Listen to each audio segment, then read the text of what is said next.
जुवार जब सारे लोगों के सामने रेशम से शादी करने से साफ लफ्जों में इनकार कर देता है तो रेशम बिना कुछ सोचे पारिस पर वार कर देती है और रेशम पारिस का गला दबाकर उसको दीवार से टकरा देती और कहती है कि तुम्हारी वजह से ये जुवार के अंदर हिम्मत आई है कि बचपन के रिश्ते को खत्म कर रहा है। वो मुझसे कितनी मोहब्बत करता था, तुम हम दोनों के बीच में आने की कोशिश मत करो। जुवार की गैर मौजूदगी का फायदा उठाकर पारिस को पूरी तरह से घायल कर देती है रेशम। जब तक पारिस यहां पर जुवार के माँ और बाबा पहुंचते हैं तब तक तो पूरी तरह से गला दबा चुकी होती है रेशम। जोरदार थप्पड़ और जुवार की माँ रेशम के मना पर मारकर जिद्दन करने की कोशिश करती है, लेकिन रेशम गला छोड़ने का नाम ही नहीं ले रही होती। जैसे ही चीखें उन्हें की आवाज सुनता है, जुवार भागते हुए पहुंचता है। जुवार ये मंजर देखकर पूरी तरह से हका बिका रह जाता है और कहता है कि रेशम, ये क्या बदतमीजी है, तुमने ये क्या कर दिया, और रेशम को धक्का देकर पारिस से जदा करता है। पारिस खांसने लग जाती है। जुवार पारिस को अपने साथ लेकर कमरे में चला जाता है तो जुवार की मां कहती है कि इस तरह से रिश्तादारी होती है। जुवार ने तुमसे इनकार नहीं क्या था, बल्कि कुछ वक्त मांगा था, और तुमने तो सारी चीजों को अपने भरम को मिट्टी में मिलाकर रख दिया। अब मुझे यकीन है जुवार तुमसे शादी नहीं करेगा। तो रेशम कहती है कि मैं देखती हूं कैसे नहीं करता, वरना इस लड़की की लाश से गुजर जाऊंगी। अगर जुवार मेरा ना हुआ तो? जुवार का बाप कहता है कि फिलहाल तो निकल जाओ मेरे घर से, तुमने जो काम किया है इसके बाद मेरा भी दिल नहीं कर रहा कि मैं तुम्हें जवाल की बीवी बनाऊं।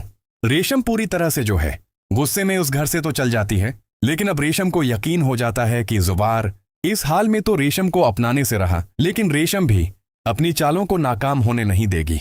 पारिस जुवार से कहती है कि अगर ऐसी बात थी तो इस घर में मुझे लाए, क्यों मैं सेकिवर नहीं हूं।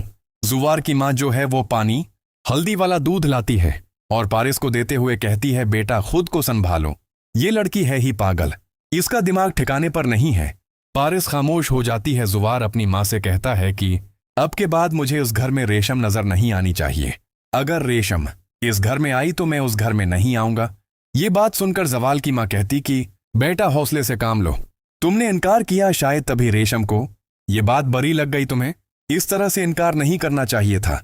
दूसरी तरफ आप ये देखें कि वहाब दरानी अपने बंदे जिनको भेजता है नदीम को मारने के लिए, वो नदीम पर जो है गोली चलाकर नदीम को मारने की तस्दीक कर देते हैं और आकर वहाब दरानी को सारी बात बताते हैं और कहते हैं कि आपका दुश्मन मर चुका है जिसने पारिस को रास्ते से हटाया था। वहाब दरानी कन्फर्म खबर पूछता है तो कुछ बंदे कहते हैं कि हाँ एक कन्फर्म है।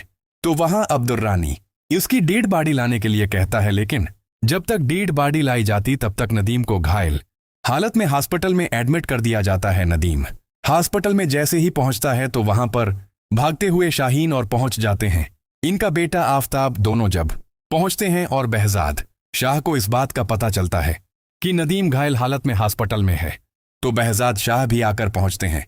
शाहीन रोकर गले लगाती है और बहजाद शाह से कहती है कि ये दुश्मनी हमारे घर की सारी जानें ले रही है, मुझे समझ नहीं आ रहा। सबको वीडियो पसंद आ गई, वीडियो पसंद आए तो हमारे चैनल को लाइक शेयर सब्सक्राइब करना ना भूलें, बेल आइकन के बटन दबाना ना भूलें। मिलते हैं अगली वीडियो में, शुक्रिया।